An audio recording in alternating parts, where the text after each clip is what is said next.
going to skip the flattery and the attaboys, because I do know this. The sooner that we become less impressed with our life, with our accomplishments, with our career, with whatever that prospect is in front of us, the sooner we become less impressed and more involved with that and these things, the sooner we get a whole lot better at doing it. So, I'm going to talk to you about some things I've learned in my journey. Most from experience, some of them I heard in passing, many of them I'm still practicing, but all of them I do believe are true. Now, they may be truths to me, but don't think that that makes them mine, because you cannot own a truth. So please think of these as signposts, approaches, paradigms that give some science to satisfaction. They're yours to steal, they're yours to share, liken to your own lives, to personally apply in your own lives, in your own way, should you choose to. So, here we go. Number one, life's not easy. Life is not easy. It is not. Don't try to make it that way. Life's not fair. It never was. It isn't now, and it won't ever be. Do not fall into the trap, the entitlement trap, of feeling like you're a victim. You are not. Get over it and get on with it. And yes, most things are more rewarding when you break a sweat to get them. Fact. Number two, I love this one. Unbelievable is the stupidest word in the dictionary. Should never come out of our mouths. Think about it. To say, oh wow, what an unbelievable play. It was an unbelievable book, an unbelievable film, an unbelievable act of courage. Really? It may be spectacular, it may be phenomenal, most excellent or outstanding, but unbelievable? Give others and yourself more credit. It just happened. You witnessed it. You just did it. Believe it. What about the other side of unbelievable? You know, that side when we humans underperform or act out of our best character. For instance, man flies a suicide jet into the World Trade Center. Millions die from diseases every day that we have cures for. Bob the Builder swears that he's going to have your house built by Thanksgiving, and you can't move in until Christmas the next year.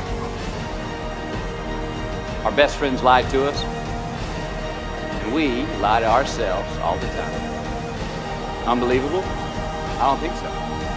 Again, it just happens, and it happens every day. Nothing that we Homo sapien earthlings do is unbelievable. And if there's one thing you can depend on people being, it's people. So we shouldn't be surprised. We, us, are the trickiest mammals walking the planet. I'm not worried about the monkeys. I'm worried about you and me. So acknowledge the acts of greatness as real, and do not be naive about mankind's capacity for evil, nor be in denial of our own shortcomings.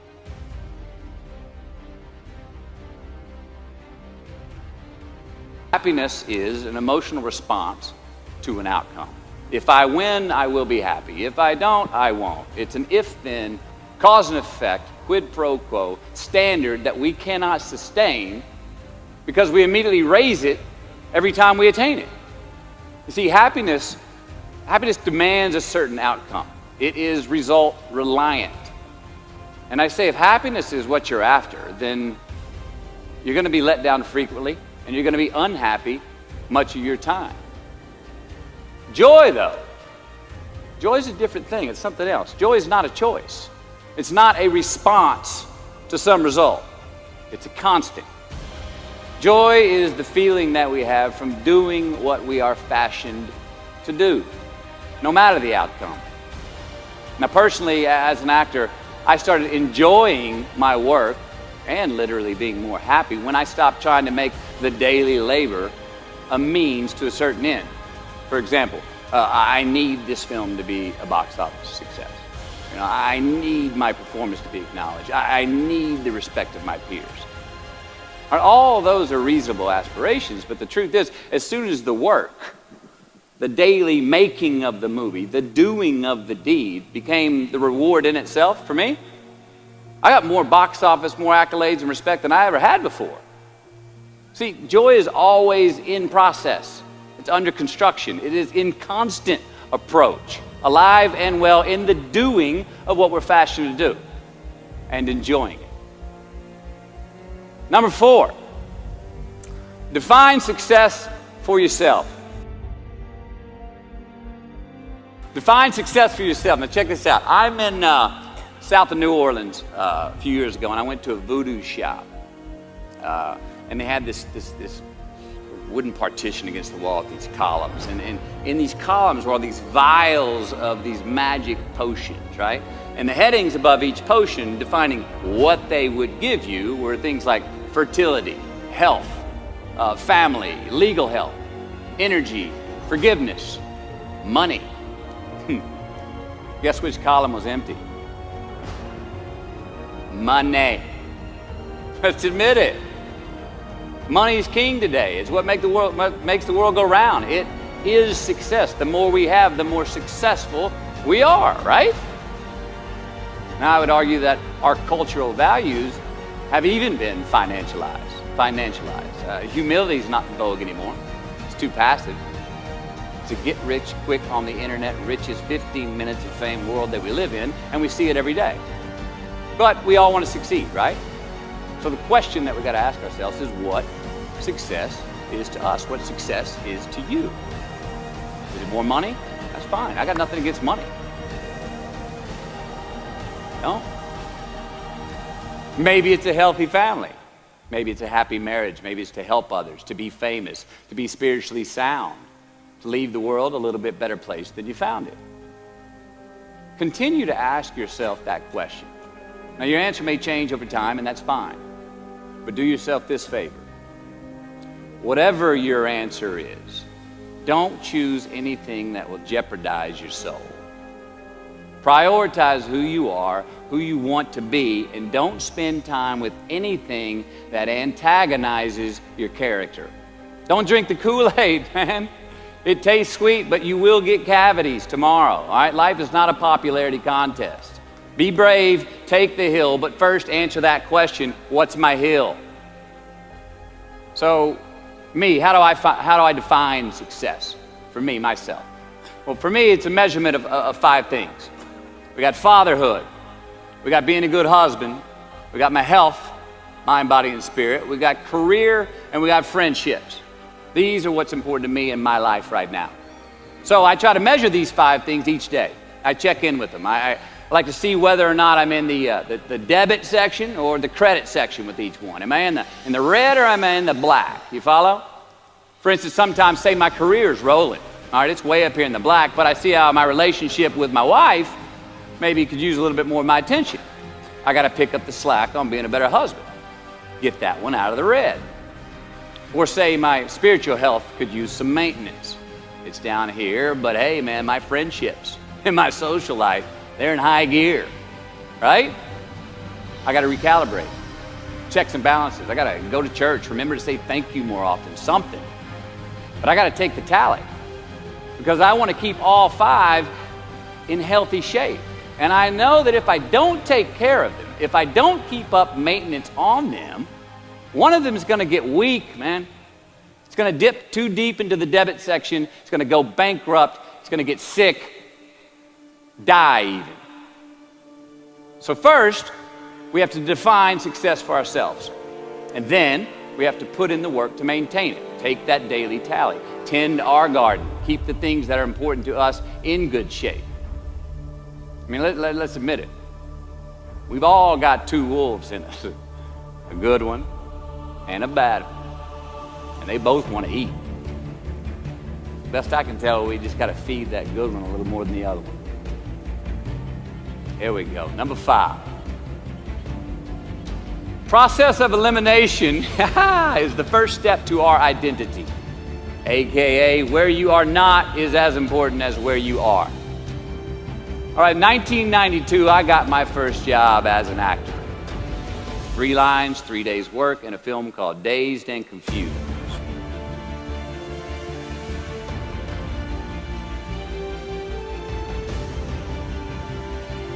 So this director of that film, Richard Linklater, he kept inviting me back to set each night, putting me in more scenes, which led to more lines, all of which I happily said yes to. I mean, I'm having a blast. People are telling me I'm good at what I'm doing, and they're writing me a check for $325 a day. I mean, hell yeah, give me more scenes. I love what I'm doing. Well, by the end of the shoot, by the end of the film, those 3 lines had turned into over 3 weeks' work, and it was mine. It was Wooderson's 1970 Chevelle that we went to go get Aerosmith tickets in, man. Yeah, it was badass. Well, a few years ago, I'm watching this film again, and I noticed 2 scenes that I really shouldn't have been in. In one of these scenes, my character Wooderson, I exit screen left to head somewhere, and then I re-enter the screen and to double check if any of the other characters wanted to go with me. Now, in rewatching the film, and you'll agree if you know Wooderson, Wooderson's not a guy who would ever say, later, and then come back to see if you were sure you didn't want to go. Now, when Wooderson leaves, Wooderson is gone. He does not stutter, step, flinch, rewind, ask twice, or solicit. You know what I'm talking about. Wooderson has better things to do, like liking those high school girls, man, because I get older and they stay the same age. My point is, I should not have been in that scene. Shouldn't have come back. Should have exited screen left and never come back. But back then, making my first film, getting invited back to the set, cashing that check and having a ball, I wanted more screen time. I wanted to be in the scene longer and more and come back into the scene, right? But I shouldn't have been there. Wooderson shouldn't have been there. It is just as important where we are not as it is where we are. Look, the first step that leads to our identity in life is usually not, I know who I am, I know who I am. That's not the first step. The first step's usually, I know who I am not. Process of elimination. Defining ourselves by what we are not is the first step that leads us to really knowing who we are. You know that group of friends that you hang out with that they really might not bring out the best in you? You know, they gossip too much, or they're kind of shady. They really aren't going to be there for you in a pinch. Or how about that bar that we keep going to that we always seem to have the worst hangover from? Or that computer screen, right? That computer screen that keeps giving us an excuse not to get out of the house and engage with the world and get some real human interaction. Or how about that food that we keep eating? The stuff that tastes so good going down, it makes us feel like crap the next week, when we feel lethargic and we keep putting on weight. Well, those people, those places, those things, stop giving them your time and energy. Just don't go there. I mean, put them down. And when you do this, when you do put them down, when you quit going there, and you quit giving them your time, you inadvertently find yourself spending more time and in more places that are healthy for you, that bring you more joy. Why? Because you just eliminated the who's, the where's, the what's, and the when's that were keeping you from your identity. Like, trust me, too many options, I promise you, too many options will make a tyrant of us all. All right, so get rid of the excess, the wasted time. Decrease your options. And if you do this, you will have accidentally, almost innocently, put in front of you what is important to you by process of elimination. Knowing who we are is hard. It's hard. So give yourself a break. Eliminate who you are not first, and you're going to find yourself where you need to be. Number 6, don't leave crumbs. And the beauty of delayed gratification. So what are crumbs? Well, the crumbs I'm talking about are the choices that we make that make us have to look over our shoulder in the future. You didn't pay that guy back the money that you owed him, and tonight you just saw him 3 rows behind you. Shit. You slept around on your spouse, and you just found out that tomorrow she and the lady you're having an affair with are going to be at the same PTA meeting. Shit again. You drank too much last night. You're too hungover to drive your son to his 8 a.m. Saturday morning baseball practice. These are the crumbs. They come in the form of regret, guilt, and remorse. You leave crumbs today, they will cause you more stress tomorrow. And they disallow you from creating a customized future in which you do not have to look over your shoulder. So let's flip the script. Instead of creating outcomes that take from us, let's create more outcomes that pay us back, fill us up, keep your fire lit, turn you on for the most amount of time in your future. These are the choices I'm talking about. And this is the beauty of delayed gratification. All right, tee yourself up. Do yourself a favor. Make the choices, the purchases today that pay you back tomorrow. Residuals. In my business, we call it mailbox money. If I do my job well today, and that movie keeps rerunning on TV, 5 years from now, I'm getting checks in the mailbox. It's a heck of a deal. So whether it's prepping the coffee maker the night before, so all you got to do is press the button in the morning, or getting ready for the job interview early so you don't have to cram the night before, or choosing not to hook up with that married woman because you know you're going to feel horrible about it tomorrow, and her husband carries a gun, or paying your debts on time so that when you do see that guy 3 rows back tonight, you don't have to hunker down in your seat hoping that he don't see you. Get some ROI. You know what that is? Return on investment. Your investment. You. Customize your future. Don't leave crumbs. Number 7. Dissect your successes and the reciprocity of gratitude. We so often focus on failure, don't we? We study failure. We obsess with failure. We dissect failure and our failures. We dissect them so much we end up intoxicated with them to the point of disillusion. I mean, when do we write in our diary? Usually when we're depressed. What do we gossip about? Other people's flaws and limitations.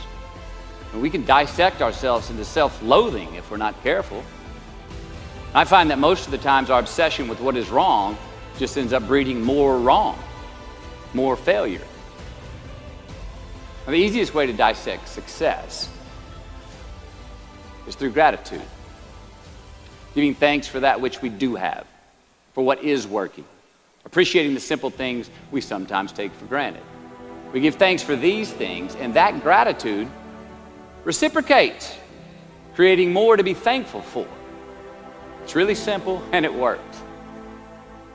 Now, I'm not saying be in denial of your failures. No, we can learn from them too, but only if we look at them constructively, as a means to reveal what we are good at, what we can get better at, what we do succeed at.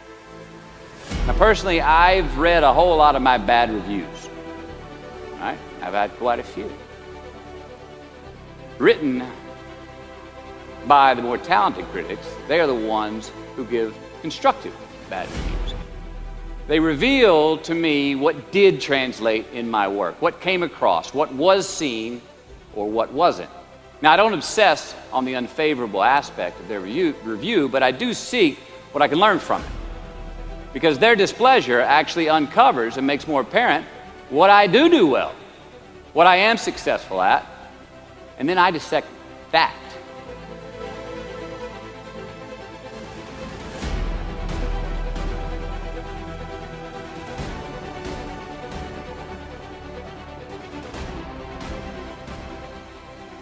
All right, life's a verb. We try our best, we don't always do our best. Well, architecture is a verb as well. Yes, it is. And since we are the architects of our own lives, let's study the habits, the practices, the routines that we have that lead to and feed our success, our joy, our honest pain, our laughter, our earned tears. Let's dissect that and give thanks for those things. And when we do that, guess what happens? We get better at them. And we have more to dissect. Number 8, make voluntary obligations. All right, mom and dad, since we were young, they teach us things as children. Teachers, mentors, the government, laws, they all give us guidelines for which to navigate this life. Rules to abide by in the name of accountability. I'm not talking about those obligations. I'm talking about the ones that we make with ourselves, with our God, with our own consciousness. I'm talking about the you versus you obligations. We have to have them. Now, again, these are not societal laws and expectations that we acknowledge and endow for anyone other than ourselves. These are faith-based obligations that we make on our own. These are not the lowered insurance rates for a good driving record. You will not be fined or put in jail if you do not gratify these obligations I speak of. No one else governs these but you. They are your secrets with yourself, your own private counsel, personal protocols. And while nobody throws you a party when you abide by them, no one's going to arrest you when you break them either, except yourself. Or some cops who got a disturbing the peace call at 2:30 in the morning because you were playing bongos in your birthday suit. That was me. An honest man's pillow is his peace of mind. And when you lay down on that pillow at night, no matter who's in your bed, we all sleep alone. These are your personal Jiminy Crickets, and there are not enough cops in the entire world to police them. It's on you. It's on you. Number 9, from can to want. All right, check this out. In 1995, I got my first big paycheck as an actor. I think it was 150 grand. The film was on Boys on the Side, and we were shooting in Tucson, Arizona. And I had this sweet little adobe guest house on the edge of the Saguaro National Park. The house came with a maid, my first maid. It was awesome.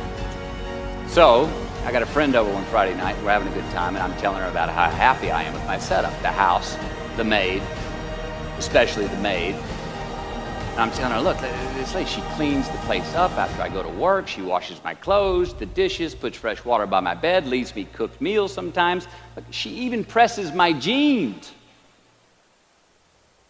And my friend, she smiles at me, happy that I'm excited over this. And she says, well, that's great, Matthew, if you like your jeans pressed.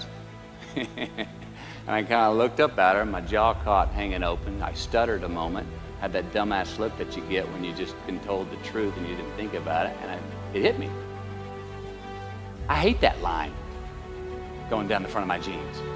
I hate that line. And it was then, for the first time, that I noticed it. I'd never thought about not liking that starch line down the front of my jeans because I'd never had a maid to iron my jeans before. And since she did, now for the first time in my life, I just liked it because I could get it. I never thought about if I really wanted it. Well, I didn't want it there, that line. And that night I learned something. Look, just because you can, nah, come on. It's not a good enough reason to do something. Even when it means having more. All right, be discerning. Choose it because you want it. Do it because you want to. Never had my jeans pressed again. I hate that line. Number 10, a roof is a man-made thing. This may cut a little close to the bone since the geography, but I think we all were there and we'll all remember where we were. But in January the 3rd, 1993, it was the NFL playoffs, and your Houston Oilers were playing the Buffalo Bills. The Oilers were up 28-3 at halftime, 35-3 early in the third. Frank Reich and the Bills come back to win 41-38 in overtime for one of the greatest comebacks in NFL history. Yeah, the Bills won, but they didn't really beat the Oilers. The Oilers lost that game. They beat themselves. Y'all remember that, huh? Why? Why'd they beat themselves? Or how? Was it because at halftime they put a ceiling, a roof, a limit on their belief in themselves, aka the prevent defense? Or maybe they started thinking about the next opponent in the playoffs at halftime. I mean, they were up. Then they came out and played on their heels, lost the mental edge the entire second half, and voila, they lost. In a mere 2 quarters, defensive coordinator Jim Eddy went from being called the defensive coordinator of the year and the man first in line to be a head coach next year to a man without a job in the NFL. You ever choked? Nobody has ever choked? I have.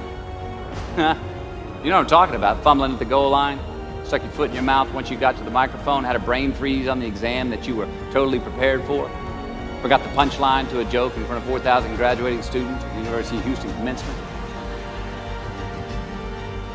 Or maybe you've had that feeling of, oh my God, life just cannot get any better than this moment. And ask yourself, do I deserve this? Now what happens when we get that feeling? Tense up. We have this sort of outer body experience where we are literally seeing ourselves in the third person. And we realize that the moment just got bigger than us. You ever felt that way? I have. And it's because we have created a fictitious ceiling, a roof to our expectations of ourselves, a limit where we think it's all too good to be true. But it's not. And it's not our right to say or believe it is. We shouldn't create these restrictions on ourselves. A blue ribbon, a statue, a score, a great idea, the love of our life, a euphoric bliss. Who are we to think that we don't deserve or haven't earned these gifts when we get them? It's not our right. But if we stay in process, all right, within ourselves, in the joy of the doing, we will never choke at the finish line. Why? Because we aren't thinking of the finish line. Because we're not looking at the clock. We're not watching ourselves on the Jumbotron performing the very act that we're in the middle of. No, we're in process. The approach is the destination, and we are never finished. Bo Jackson, what did he do? He used to run over the goal line, through the end zone, and up the tunnel.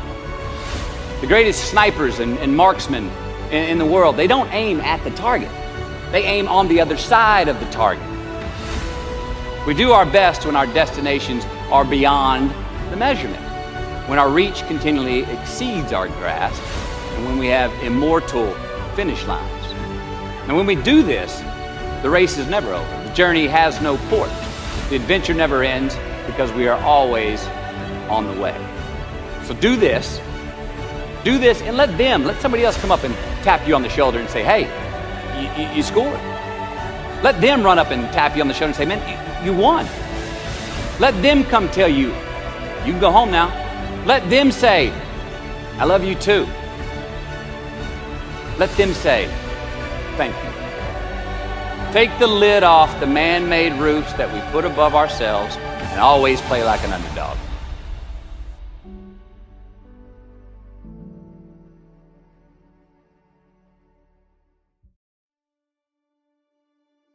Number 11, turn the page. The late and great University of Texas football coach Darrell Royal. I don't know if y'all remember him. He won a national championship in '69. He won a couple of national championships. You know Darrell Royal? He was a friend of mine and a good friend of many people. Now, a lot of people looked up to this man. One of the people who looked up to him was a musician named Larry. Now, at this time in his life, Larry was in the prime of his country music career. He had #1 hits, and his life was rolling. And he had picked up a bad habit of snorting the white stuff somewhere along the line. And at one particular party, after a bathroom break, Larry went confidently up to his mentor, Darrell, and he started telling him a story. Coach Royal listened, as he always had. And when Larry finished his story and was about to walk away, Coach Royal put a gentle hand on his shoulder, and he very discreetly said, hey, Larry, you got something on your nose there, bud. But Larry immediately hurried to the bathroom mirror where he saw some of the white powder that he hadn't cleaned off his nose. He was ashamed. He was embarrassed.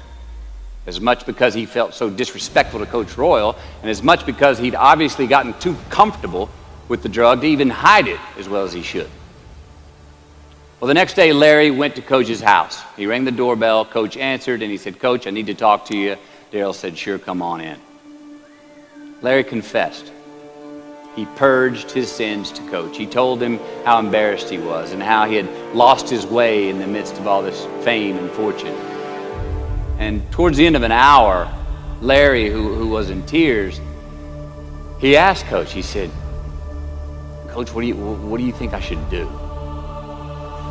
The coach, being a man of few words, just looked at him and calmly said, "Larry, I have never had any trouble turning the page in the book of my life." Larry got sober that day, and he's been sober for the last 40 years. You ever get in a rut? You know what I'm talking about? You get in a funk? Get stuck on the merry-go-round of a bad habit? I have. Look, we're going to make mistakes. You got to own them. Then you got to make amends. And then you got to move on. Guilt and regret kills many a man before their time. So turn the page. Get off the ride. You are the author of the book of your life. Turn that page.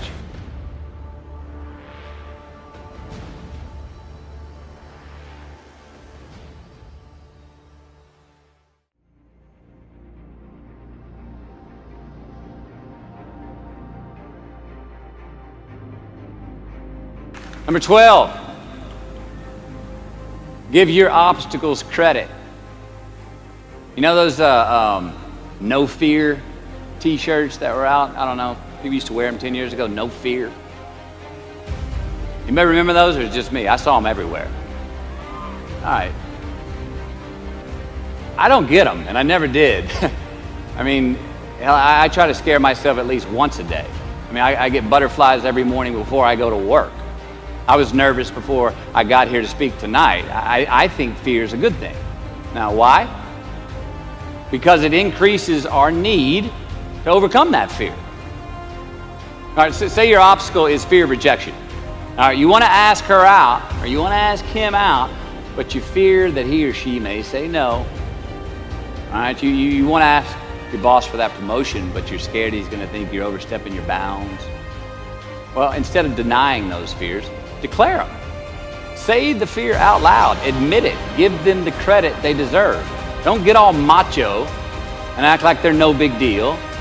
And don't get paralyzed by denying that they exist and therefore abandoning your need to overcome them. I mean, I'd even subscribe to the belief that we're all destined to have to do the thing that we fear the most anyway, at some point. So give your obstacles credit, and you will, 1, find the courage to overcome them, or you will, 2, see more clearly that they're not really worth prevailing over. So be brave, have courage, and when you do, you get stronger, you get more aware, you get more respectful of yourself and that which you fear. Number 13. So how do we know? 13. Someone was asking, why did I pick 13? That's an unlucky number. Well, I don't know when 13 got the bad rap and became the mongrel of numerology. It's never done me wrong, 13. In fact, 13 has been a pretty lucky number for me, and I want to tell you how. I've always taken these 21-day trips by myself to far-off places where I usually don't know the language and nobody knows my name. They're adventures, one, but they're also a purge. All right, they're a cleanse for me. They're like a 21-day fast from attention, from all the things I have in my well-appointed life. They're a check out so I can check in with me, see how I'm doing, be forced to be my own and my only company. Have a look in my mirror. And we all know what can happen when we do that. Sometimes we do not like what we see. Well, in 1996, right after I got famous from a film I did called A Time to Kill, I headed out on one of these 21-day walkabouts, and this time to the jungles and the mountains of Peru. The sudden fame that I'd just gotten was somewhat unbalancing. My face was everywhere. Everyone wanted a piece of me. People I'd never met were swearing that they loved me. Everywhere I went, there I was on a billboard, a magazine cover. It was just weird overall. You know, I was asking myself, what's the reality in this and what's the bullshit? Did I deserve all this? These were all questions I was asking myself. Who was I was another. Now, there's always an initiation period with these trips, an amount of time that it takes for the place to initiate the traveler, the time it takes to disconnect from the world we just left and become completely present in the one we are traveling in. Now, for me, that initiation period usually lasts about 13 days. 13 hellish days until I am out of my own way. And after that, the whole trip is really fun and smooth sailing. Well, it was the night of the 12th day of my 21-day trip. I'm settling into camp. I'd already hiked 80 miles to this point, and I had a 3-day trek ahead of me to Machu Picchu. And I was full on sick of myself. Wrestling with the loss of my anonymity. I was guilt-ridden for sins of my past. I had a lot of regret. I was lonely, disgusted with my company, mine. Playing with these demons on this night, I couldn't sleep. All of these badges and banners and expectations and anxieties that I was carrying with me, I needed to free myself from them. Who was I? Myself. I mean, not only on this trip, but in this life. So I stripped down to nothing. I took every moniker that gave me pride and confidence, all the window dressing, the packaging around the product. I discarded them all. I got rid of my lucky and faithful American cap. I stripped off all my talismans from adventures past. I even discarded my late father's gold ring with an M on it that he gave to me. And it was a meltdown of he and my mom's class rings and gold from my mom's teeth. I even got rid of that. I was naked, literally and figuratively. And I got sick.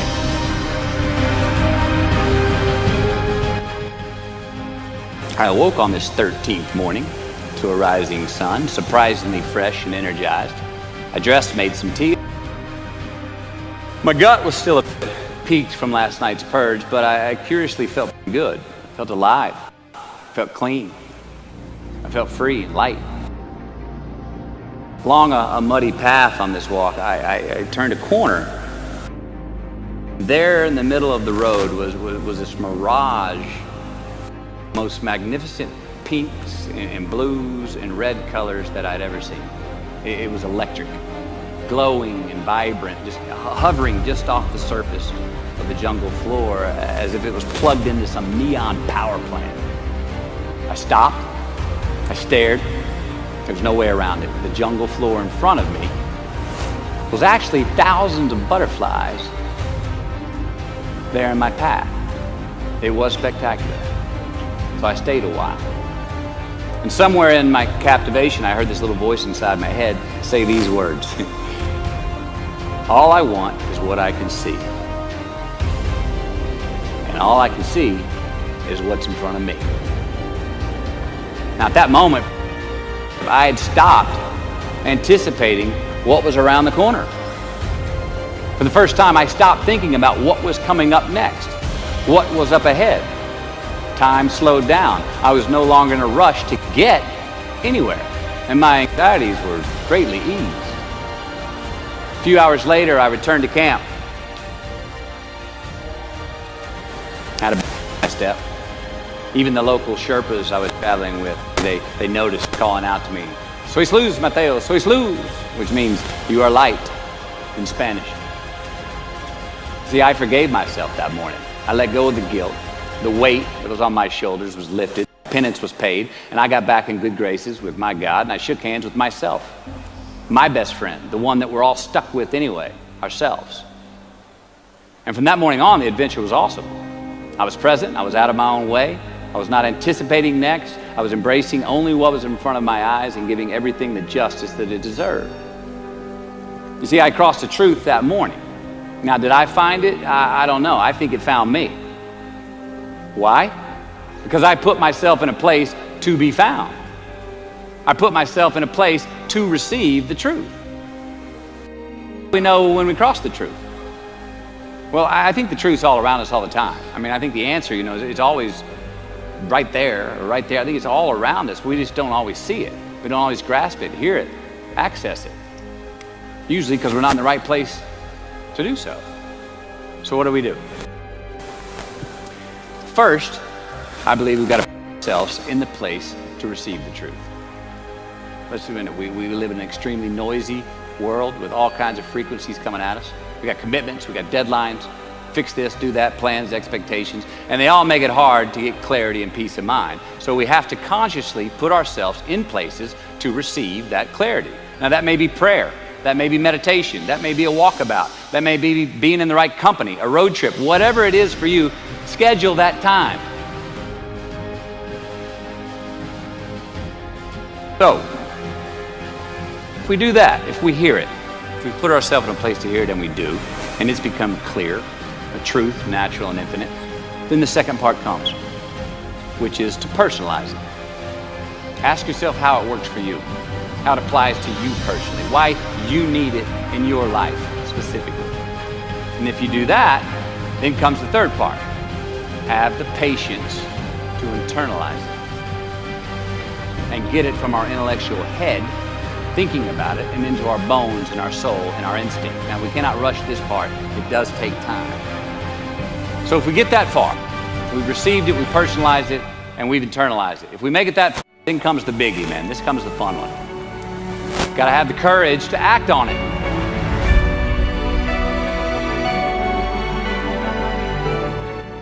To actually take it into our daily lives and practice it.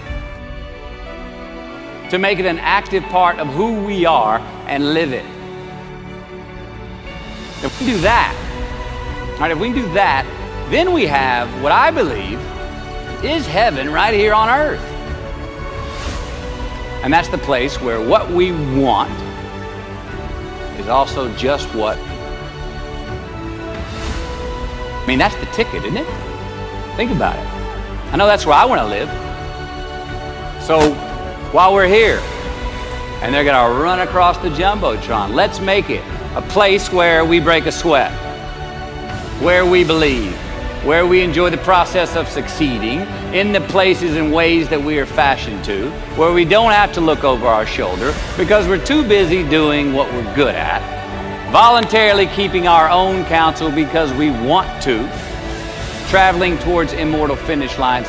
We write our own book, overcoming our fears. We make friends with ourselves. And that is the place that I'm talking about. Thank you. Good luck. You just keep living.